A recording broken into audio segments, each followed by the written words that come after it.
The bright morning sun streamed through the windows of Atlanta Memorial Hospital as Sarah Bennett rushed down the hallway, her white coat swishing behind her. She was running late for her first appointment of the day, something that rarely happened to her. At 32 years old, Sarah had built a reputation as one of the most reliable physical therapists in the hospital. "I'm so sorry I'm late," she called out as she pushed open the door to room 205. The traffic was terrible this morning, and her voice trailed off as she looked up from her clipboard and saw him for the first time. Sitting in his wheelchair by the window was Marcus Thompson, her new patient. The morning light created a warm glow around him, and despite being in a hospital gown, he carried himself with dignity. His bright smile caught her off guard. It wasn't the kind of smile she usually saw on patients facing their first day of physical therapy. "No worries," Marcus said, his deep voice filling the room with warmth. "I've been enjoying the view. Did you know you can see the entire city skyline from here?" Sarah found herself smiling back. She checked his chart again. Marcus Thompson, age 34, paralyzed from the waist down after a car accident 3 years ago. He was here for intensive physical therapy after developing complications in his right shoulder from wheelchair use. "Well, Mr. Thompson," Sarah began, pulling up a chair next to him. "Please call me Marcus," he interrupted, his brown eyes twinkling with friendliness. "Mr. Thompson is my father, and trust me, I'm much more fun than he is." Sarah couldn't help but laugh. Most of her patients were usually nervous or reserved during their first session, but Marcus's openness was refreshing. "All right, Marcus it is. I'm Sarah Bennett, and I'll be your physical therapist for the next few months." As she began her initial assessment, Sarah noticed how Marcus answered her questions with honesty and humor. When she asked about his pain levels, he rated them somewhere between a stubbed toe and stepping on a Lego, making her chuckle despite her professional demeanor. "So, what do you do for work?" Sarah asked while examining his shoulder mobility. "I'm a software developer," Marcus replied, wincing slightly as she touched a tender spot. "I create apps that help people with disabilities navigate daily life better. The accident gave me a whole new perspective on what we really need in terms of accessibility." Sarah was impressed. Many patients she had worked with struggled to find purpose after life-changing injuries, but Marcus had turned his challenge into an opportunity to help others. The session continued with Sarah explaining the therapy plan she had in mind. Marcus listened intently, asking intelligent questions that showed he was serious about his recovery. However, he managed to slip in jokes between the serious moments, making what could have been a tough first session feel more like a conversation between old friends. As she demonstrated some exercises, Sarah noticed other things about Marcus: the way his hands moved confidently over his wheelchair's controls, how his shoulders tensed slightly when he was thinking hard, and most notably, how his smile reached his eyes every time he looked at her. "Well, that's all for today," Sarah said, finishing up her notes. "Remember to do those exercises we practiced, and I'll see you again on Thursday." "Looking forward to it," Marcus replied, then added with a playful grin, "though I have to warn you, if you keep being this good at your job, I might have to write a 5-star review about you on the hospital website." Sarah laughed as she gathered her things. "Just don't mention that I was late today in that review." As she walked out of room 205, Sarah felt different somehow. She had treated hundreds of patients over her career, but something about Marcus stood out. Maybe it was his positive attitude, or perhaps it was the way he seemed to see her, not just as a therapist, but as a person. Little did Sarah know that this ordinary Tuesday morning marked the beginning of an extraordinary journey. As she continued with her other appointments that day, her thoughts kept drifting back to room 205 and the patient with the infectious laugh who had turned a simple medical consultation into something memorable. That night, as Sarah drove home, she found herself looking forward to Thursday's session more than she probably should. She quickly pushed those thoughts aside, reminding herself to maintain professional boundaries. After all, Marcus Thompson was just another patient, wasn't he? 2 months passed quickly at Atlanta Memorial Hospital. Sarah found herself looking forward to her therapy sessions with Marcus more than she wanted to admit. She tried to keep things professional, but there was something special about the way he looked at her, the way he made her laugh even on her hardest days. One rainy Thursday afternoon, Sarah's best friend, Lisa, stopped by the hospital to have lunch with her. They sat in the cafeteria, and Sarah couldn't help but notice Marcus across the room, sharing jokes with one of the nurses. Earth to Sarah. Lisa waved her hand in front of Sarah's face. That's the third time you've looked over at that patient. What's going on? Sarah felt her cheeks grow warm. Nothing's going on. That's Marcus Thompson, one of my patients. He's just different. Lisa followed Sarah's gaze and frowned. Different because he's in a wheelchair? Sarah, you know dating patients is against hospital rules, right? I know that, Sarah said quickly, stirring her soup. And it's not about his wheelchair. He's smart, funny, and he sees the world in such a beautiful way. But it doesn't matter anyway. He's my patient, and that's all. But things weren't that simple. Later that day, during Marcus's therapy session, their hands touched while working on a shoulder exercise. They both felt the spark, and for a moment, neither moved away. Sarah, Marcus said softly, breaking the silence. I know this is complicated, but I can't stop thinking about you. Sarah stepped back, her heart racing. Marcus, I can't. You're my patient, and I could lose my job. Then let me request a different therapist, Marcus suggested.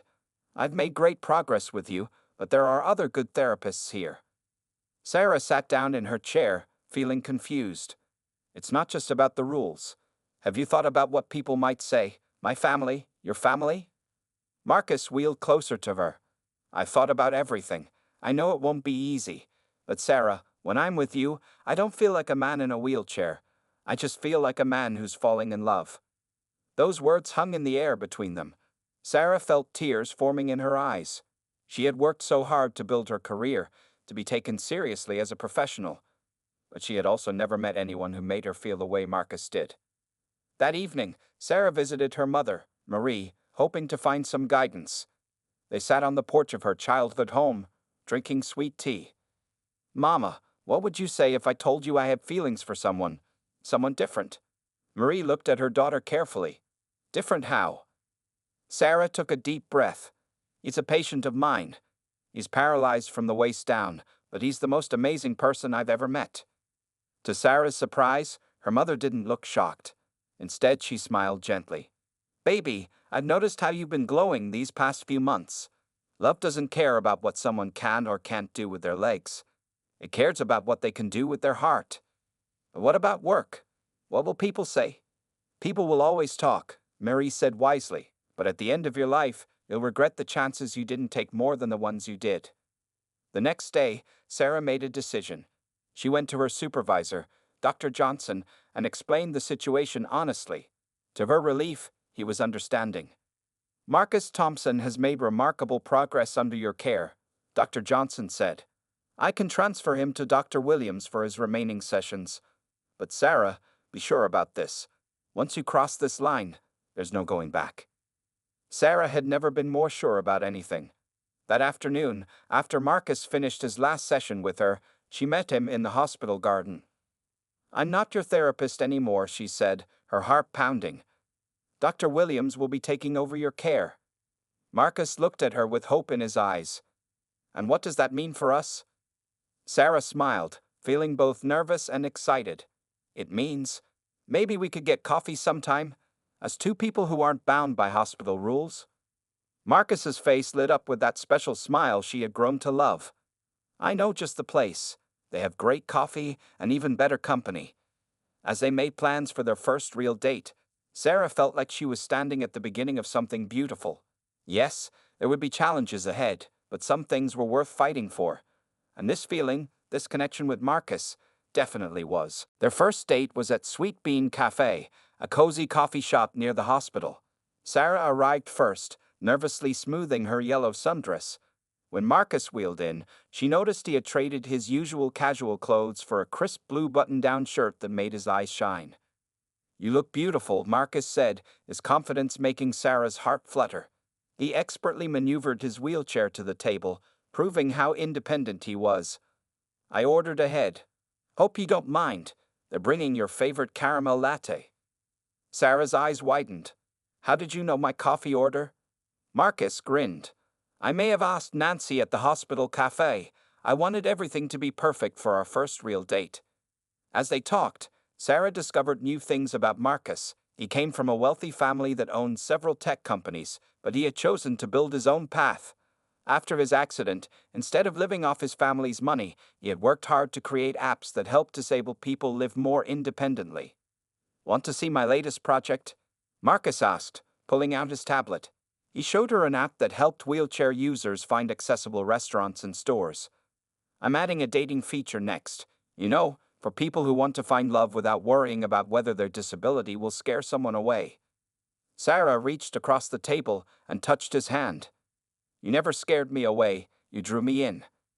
Their relationship grew stronger over the next few months. Marcus planned thoughtful dates that showed Sarah he had really listened to everything she had shared during their therapy sessions. He remembered her love for art and took her to an accessible gallery opening. When she mentioned missing drive-in movies from her childhood, he surprised her by renting out a small outdoor theater where they could watch from his specially equipped van. But it wasn't all smooth sailing. One evening, they went to a fancy restaurant, and the hostess spoke only to Sarah, acting as if Marcus wasn't there. Table for two? She asked Sarah, completely ignoring Marcus. Before Sarah could get angry, Marcus spoke up with his usual charm. Yes, please. Somewhere romantic. I'm trying to impress this beautiful woman who, for some reason, agrees to keep dating me. His ability to handle uncomfortable situations with grace and humor made Sarah admire him even more. Sarah's family slowly warmed up to Marcus. Her mother Marie invited them for Sunday dinners, and her younger sisters loved how he helped them with their computer problems. Even Sarah's protective father had to admit that Marcus treated his daughter like a queen. Marcus's family was a different story. His parents lived in a mansion in the wealthy part of town, and they were suspicious of Sarah at first. They worried she was after their son's money, not understanding that she hadn't even known about his wealthy background when they fell in love. One afternoon, Marcus's mother Eleanor invited Sarah for tea. Sarah sat nervously in the elegant living room, feeling out of place. Why my son? Eleanor asked directly. You must know about our family's position in society. Sarah met her eyes steadily. With all due respect, Mrs. Thompson, I fell in love with Marcus because of who he is, his kindness, his humor, his strength. I didn't know about your family's wealth until weeks after we started dating, and it doesn't matter to me. I love your son for his heart, not his bank account. Her honest answer seemed to touch something in Eleanor. By the end of the tea, Marcus's mother was showing Sarah old photo albums of Marcus as a child. 6 months into their relationship, they had settled into a comfortable routine. Every Wednesday, they cooked dinner together in Marcus's accessible kitchen. He would help from his wheelchair, chopping vegetables and seasoning dishes, while Sarah handled the stove. They worked in perfect harmony, as if they had been doing this dance forever. One evening, as they sat on Marcus's balcony watching the sunset over Atlanta, Sarah realized something important. She wasn't just falling in love with Marcus, she was building a life with him. His disability had become just another part of their story, like his terrible jokes or her habit of singing in the shower. What are you thinking about? Marcus asked, noticing her thoughtful expression. Sarah smiled, squeezing his hand. Just about how sometimes the best things in life come in unexpected packages. Marcus pulled her closer, his eyes twinkling. Speaking of packages, I have something special planned for this weekend. Think you can trust me with another surprise? Little did Sarah know, this surprise would change their lives forever. The Atlanta Botanical Gardens looked magical in the early evening light. Sarah walked beside Marcus as he guided his wheelchair along the accessible paths, surrounded by blooming flowers and twinkling lights strung through the trees. This was where they had their first official date, and Sarah smiled at how far they had come since then. Remember how nervous we both were that first time? Marcus asked, stopping near the rose garden. You kept playing with your necklace, and I almost spilled my water twice. Sarah laughed. And now look at us. Who would have thought we'd be here 9 months later? I knew, Marcus said softly. From the moment you walked into that hospital room, I knew you were special. As they reached the central garden, Sarah noticed something different. A small crowd had gathered, including some familiar faces. Her mother Marie, her sisters, and even Marcus's parents. Everyone was smiling, and Sarah's heart began to race. Marcus, what's going on? She asked, her voice trembling. Marcus wheeled to face her. Sarah Bennett, you changed my life the day you became my physical therapist. But you've changed it even more since you became something far more important, the woman I love." To Sarah's amazement, Marcus pressed a button on his wheelchair. Slowly, a hidden support system emerged, something she had never seen before. With careful movements and incredible upper body strength he had developed through therapy, Marcus began to rise from his chair. "Oh my God," Sarah whispered, tears forming in her eyes. Dr. Williams, Marcus's new therapist, stepped forward to spot him, but Marcus was doing this on his own. "I've been working on this for months," Marcus explained, now standing with the support of his specially designed equipment. "I wanted to do this the right way." Using the support system for balance, Marcus reached into his jacket pocket. Sarah's hands flew to her mouth as he carefully lowered himself to one knee, a position that must have taken weeks of practice to perfect. "Sarah, you never saw my wheelchair as a barrier. You saw me, all of me. You loved me not in spite of my challenges, but including them.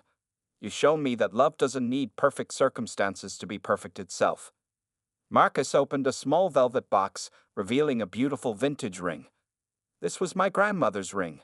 She told me to save it for someone extraordinary, someone who could see past appearances to the heart of things. She couldn't have described you better if she had known you herself." By now, tears were streaming down Sarah's face. Around them, their families watched with emotional smiles. Even Eleanor, Marcus's usually stoic mother, was dabbing at her eyes with a handkerchief. "Sarah Bennett, will you marry me? Will you continue this adventure with me, wherever it leads us?" Sarah knelt down to be at eye level with Marcus, not caring about her dress touching the garden path. "Yes," she whispered, then louder, "Yes, 1,000 times yes." Their families broke into applause as Marcus slipped the ring onto her finger. Sarah helped him back into his wheelchair, and they shared their first kiss as an engaged couple while the garden lights twinkled around them. Later that evening, during the small celebration their families had planned, Marcus's father pulled Sarah aside. "I need to apologize," he said seriously. "When Marcus first told us about you, we were concerned. We thought you might not understand what it means to be part of our family, or what it means to spend your life with someone with Marcus's challenges. But watching you two together, seeing how you love our son for exactly who he is, we couldn't have asked for a better daughter-in-law." Sarah hugged her future father-in-law, touched by his words. When she returned to Marcus's side, he was deep in conversation with her mother about wedding plans. "Nothing too fancy," Sarah heard him say. "Just something that celebrates our love and includes everyone who matters to us." As Sarah looked around at their joined families, her mother chatting with Marcus, her sisters taking selfies with Eleanor, their fathers discussing wheelchair accessibility for various wedding venues, she felt complete. This was more than just a proposal, it was two families truly becoming one. But Marcus had one more surprise in store, one that would change everything. He was waiting for the perfect moment to share it, and that moment would come sooner than anyone expected. Planning a wedding is never easy, but Sarah and Marcus faced unique challenges as they prepared for their special day. They sat in their favorite coffee shop, surrounded by bridal magazines and venue pamphlets, trying to create their perfect celebration. "The Rose Garden Hotel has the most beautiful ballroom," Sarah said, showing Marcus the pictures.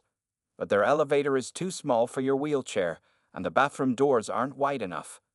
Marcus squeezed her hand. "We'll find the right place. Remember what we said.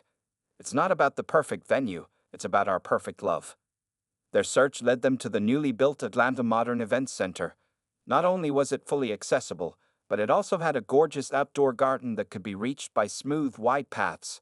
The venue manager, James, was especially understanding of their needs. "My brother uses a wheelchair too," James explained as he showed them around. "We can adjust the height of the altar platform, and we'll make sure there's plenty of space between tables for easy movement." Sarah's eyes filled with tears when she saw how perfect it was. "This is it, Marcus. This is where we'll start our forever." But not everyone was as supportive as James. When they visited Miss Martha's bridal shop, the older consultant frowned at them. "Are you sure you want a traditional ceremony?" she asked Sarah, ignoring Marcus completely. "It might be complicated." Before Sarah could get angry, Marcus spoke up with his usual charm. "Actually, ma'am, we're planning something better than traditional. We're planning something real.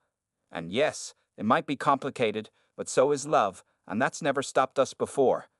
His words touched Miss Martha's heart, and soon she was enthusiastically helping them plan unique solutions for their ceremony. She even suggested a specially designed aisle runner that would make it easier for Marcus's wheelchair to move smoothly. Sarah's church family surprised them with their support.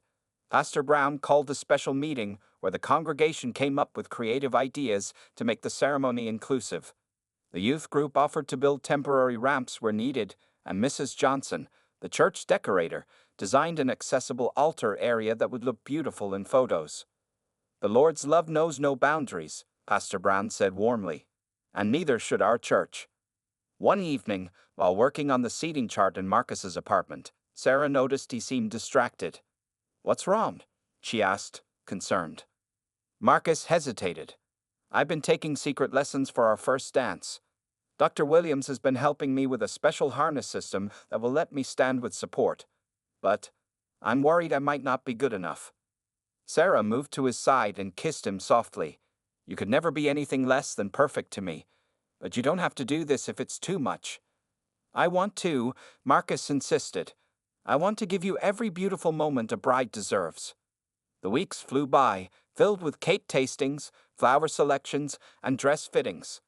Sarah chose a beautiful gown that would flow gracefully whether she was standing or sitting beside Marcus in his wheelchair. Marcus selected a handsome black tuxedo with a blue tie that matched his eyes. Eleanor, Marcus's mother, had completely changed from her initial uncertainty about their relationship. She threw them an elegant engagement party and insisted on handling all the flowers for the wedding. "Blue roses for the centerpieces," she announced. "They're rare and unique, just like your love." 2 weeks before the wedding, during the rehearsal at the church, Marcus watched Sarah practicing her walk down the aisle. His heart was full of love, but also heavy with the weight of his secret, the one thing he hadn't told her yet. "You okay?" Sarah's father asked, noticing Marcus's thoughtful expression. "Yes," Marcus smiled. "Just thinking about how lucky I am and hoping she'll still feel the same way after." "After what?" Sarah's father asked curiously. "You'll see," Marcus replied mysteriously. "Everyone will see, right after the ceremony." As the rehearsal continued, Marcus touched the letter in his pocket, the one from his doctors that would change everything. He just hoped Sarah would understand why he had kept this secret until their wedding day. Part 6. The Wedding Day. The morning of the wedding dawned bright and clear. Sarah stood at the window of her bridal suite at the Atlanta Modern Events Center, watching the sun rise over the city. In just a few hours, she would become Mrs. Thompson. "Stop fidgeting, baby," her mother Marie said, adjusting Sarah's veil. "You look absolutely beautiful."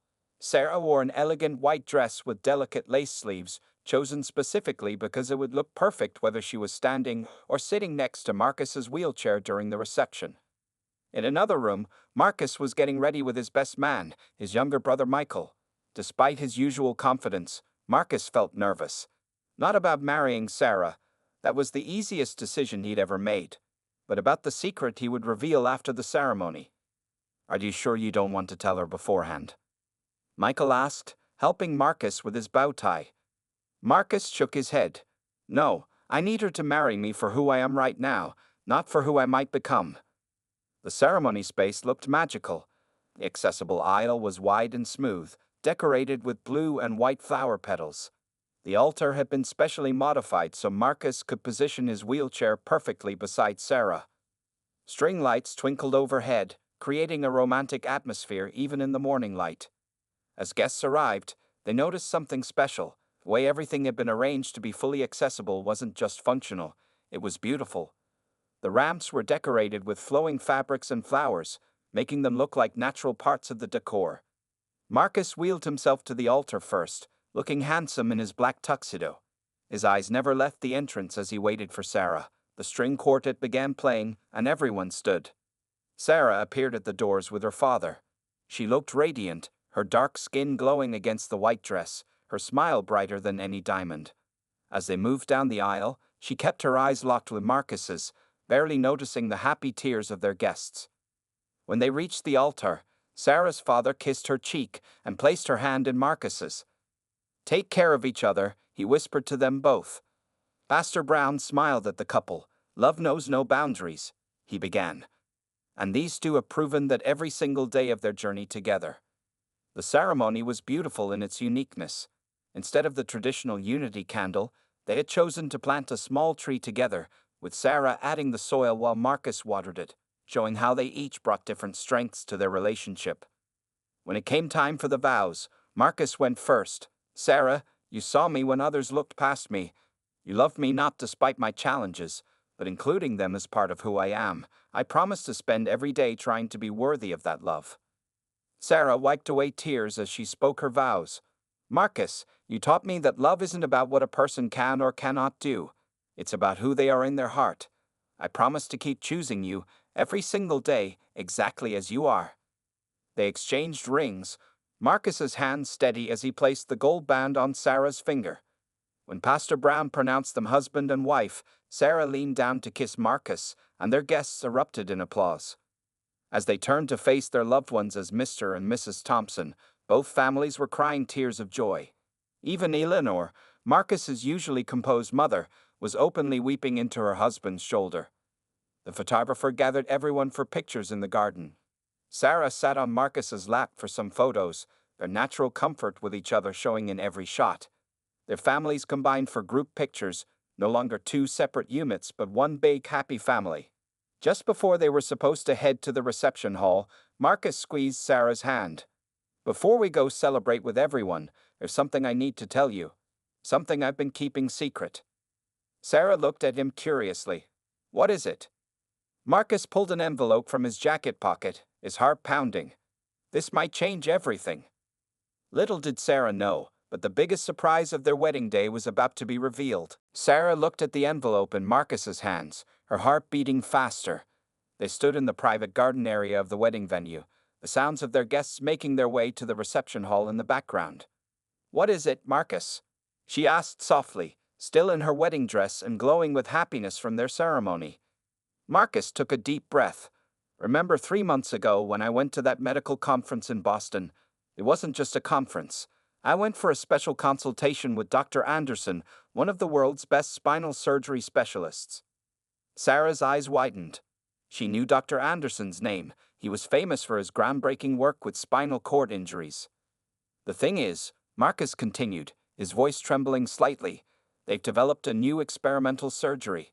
It combines stem cell therapy with a revolutionary nerve regeneration technique. And after reviewing my case, they think I might be a perfect candidate." He handed Sarah the envelope. With shaking hands, she opened it and read the letter inside. The medical terms were complex, but the message was clear. Marcus had been approved for a surgery that could potentially restore some movement to his legs. "The success rate is about 60%, Marcus explained quickly.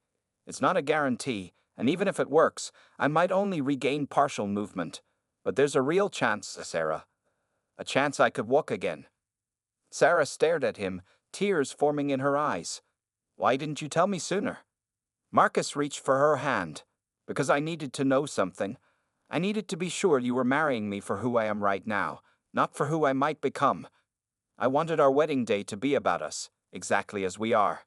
The surgery, that's just a possibility for tomorrow." Sarah knelt down beside his wheelchair, not caring about her white dress touching the garden path. "Marcus Thompson, I just promise to love you for better or worse, in sickness and in health. Whether this surgery works or not doesn't change anything about how I feel about you. There's more," Marcus said. "My parents. They've already arranged everything. The surgery would be in Boston, and we'd need to live there for at least 6 months during the rehabilitation period. I know it's a lot to ask, especially since you just got that promotion at the hospital." Sarah placed her finger on his lips, stopping him. "Hey, remember what you said in your vows? We're a team now. If Boston is where we need to be, then that's where we'll go. I can find work there. They have hospitals in Boston too, you know," she added with a small laugh. Marcus pulled her close and kissed her, relief washing over him. "I was so scared you'd be angry that I kept this from you." "Angry?" Sarah smiled through her tears. "Marcus, this is incredible news. But even if the surgery doesn't work, even if we stay exactly as we are right now, I'd still be the happiest woman in the world. You're my husband, and that's all that matters." Just then, they heard Sarah's mother calling for them. "The guests are waiting. It's time for your entrance." Sarah stood up, straightening her dress. Ready to go face our family and friends, Mr. Thompson? Marcus grinned, his eyes shining with love and hope. More than ready, Mrs. Thompson. As they made their way to the reception hall, Sarah's mind was spinning with this new information. She thought about all the times Marcus had mysteriously disappeared for business meetings, how he'd been working extra hard in his physical therapy sessions, and how his parents had been acting especially emotional lately. It all made sense now.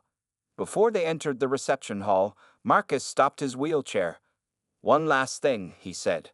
"The surgery is scheduled for next month. I wanted us to have 2 weeks for our honeymoon in Hawaii first." Sarah laughed, shaking her head in amazement. "You really thought of everything, didn't you?" "I had to," Marcus replied with a soft smile. "This isn't just my journey anymore. It's ours."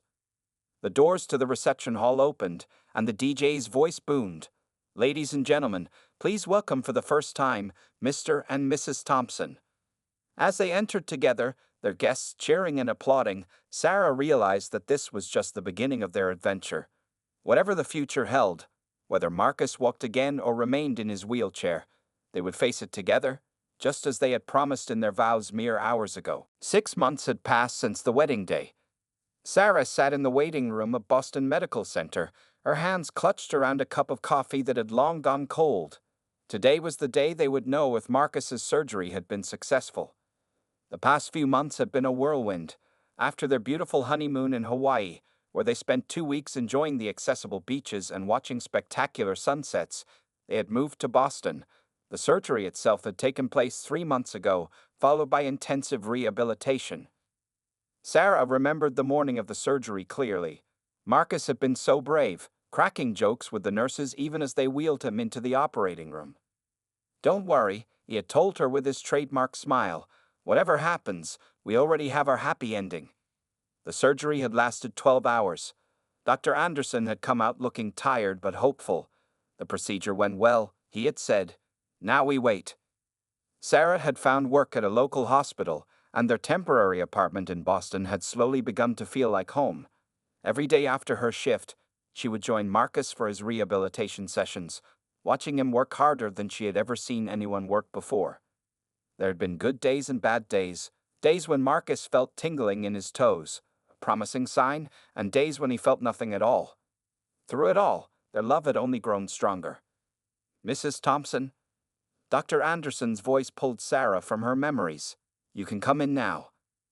Sarah walked into the examination room where Marcus sat on the treatment bed, his wheelchair parked nearby. His face was a mix of excitement and nervousness.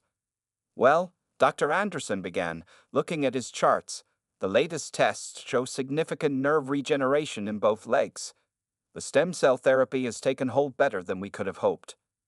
Marcus squeezed Sarah's hand as the doctor continued. "There's definitely response in the muscle tissue," Dr. Anderson explained. "Marcus, would you like to try standing?" With the help of parallel bars and a supportive harness, Marcus slowly pushed himself up. Sarah watched, holding her breath. This wasn't the first time he had tried standing during rehabilitation, but something felt different today. Marcus gripped the bars tightly, and then, ever so slightly, his right foot moved forward. It wasn't much, just a small shuffle, but it was voluntary movement, something that had been impossible 6 months ago. "I did it," Marcus whispered, tears streaming down his face. "Sarah, did you see that?" Sarah was crying too, but her smile lit up the room. "I saw it, honey. You did it." Dr. Anderson looked pleased but cautious. "This is excellent progress, but remember, we still have a long road ahead. It will take many more months of rehabilitation before you might be able to walk with assistance." "I don't care how long it takes," Marcus said, carefully lowering himself back into his wheelchair. "Even this small movement is more than I ever thought possible." Later that evening, in their Boston apartment, they celebrated with takeout from their favorite Chinese restaurant. Sarah had stuck little paper umbrellas in their sodas to make them feel festive. "You know," Marcus said, picking up his glass, "I need to make a confession. Remember how my parents seemed so accepting of our marriage in the end?" Sarah nodded, curious. "Well, they had already known about the surgery possibility when you came for tea that day. Mom said your answer about loving me for who I am, not for our family's money, Prove to her that you were the right person to have by my side through all of this." Sarah laughed. "So that's why she suddenly started showing me your baby pictures." Marcus grinned, then became serious. "Sarah, I want you to know something. Even if this is all the improvement I ever get, just this tiny bit of movement, I'm already the happiest man alive. You've given me more than any surgery ever could." Sarah moved her chair closer to his wheelchair and rested her head on his shoulder. "We got this," she said softly. "One day at a time." As they sat together, watching the Boston skyline through their window, they both knew that while their story hadn't turned out exactly as anyone might have expected, it had turned out exactly as it should. Their love had never been about walking or not walking. It had always been about two hearts finding each other and deciding to face life's challenges together. And that, more than any medical miracle, was the greatest gift of all.